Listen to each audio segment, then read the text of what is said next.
तुमच्या हक्काचं family hospital Lokmudra Meera multi speciality hospital आता शंकर शेठ रस्ता स्वारगेट कॅम्प येथे 4 सप्टेंबर पासून आपल्या सेवेत। आता सर्व ज्या निवडणुका होणार आहेत त्या महायुती म्हणून लढण्याचा मानस त्या ठिकाणी निश्चितच आहे।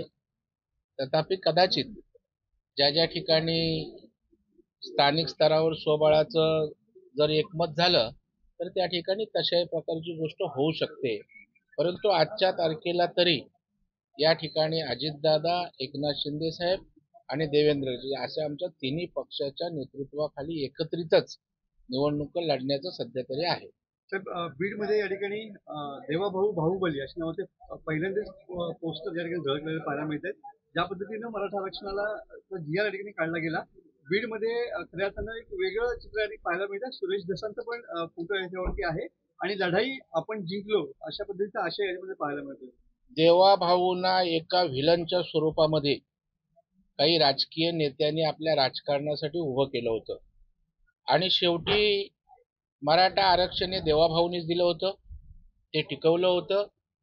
त्यानंतर उद्धवजींच्या सरकारनं दुर्लक्ष केल्यामुळे ते गेलं आणि त्यानंतर एकनाथरावजी शिंदे साहेबांनीच आमच्या महायुतीने आरक्षण दिलं होतं आणि त्यामुळं जसं काही देवेंद्रजी मराठा आरक्षणाच्या समाजाच्या विरोधात आहेत म्हणून काही लोकांनी प्रीप्लॅन त्यांना विलन करण्याचा प्रयत्न केला।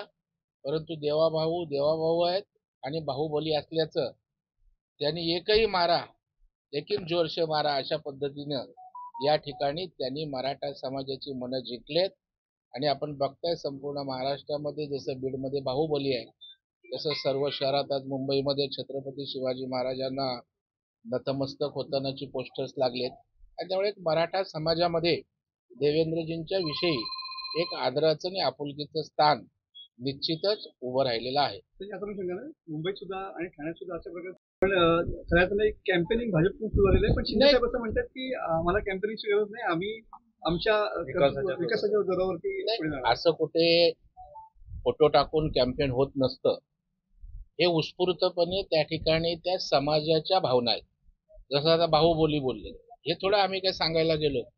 आज मुंबईत त्या ठिकाणी उत्स्फूर्तपणे होर्डिंग्स लागलेत महाराजांना अभिवादन करताना, हे थोडं आम्ही पक्षाने लावलेले आहेत आणि त्याच्यामुळे आणि अशा प्रकारच्या कॅम्पेनिंगनी होत नसतं तर त्या ठिकाणी विकासावरच निवडणूक होत असते आणि त्याच्यामुळं देवेंद्रजी हे विकासाभिमुख अशा प्रकारचं लोकप्रिय नेतृत्व आहे आणि त्याच्यामुळे महायुतीला विकास करत असल्यामुळे अशा वेगळ्या कॅम्पेनिंगची आवश्यकता नाही आहे।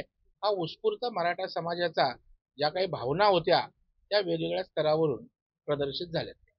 असं म्हणालेलं आहे की आता गणेशोत्सवाला पितृपक्ष लागेल, त्यानंतर दसरा मेळावा येईल, त्या दसरा मेळाव्या दरम्यान दोन भाऊ एकत्र येतील की नाही हे सांगता येत नाही, पण एक नवी दिशा नक्कीच मिळेल असं त्यांनी म्हटलं।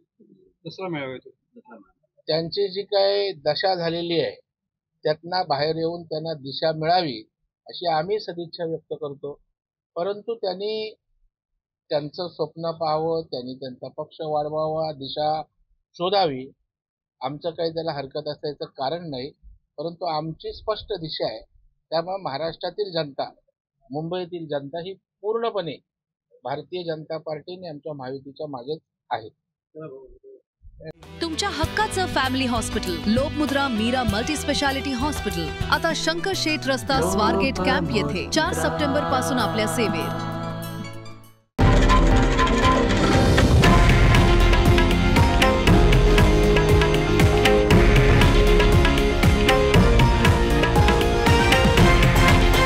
हे आहे देशातील नंबर 1 न्यूज नेटवर्क आणि आपण पाहत आहात TV9 मराठी, एकमेव।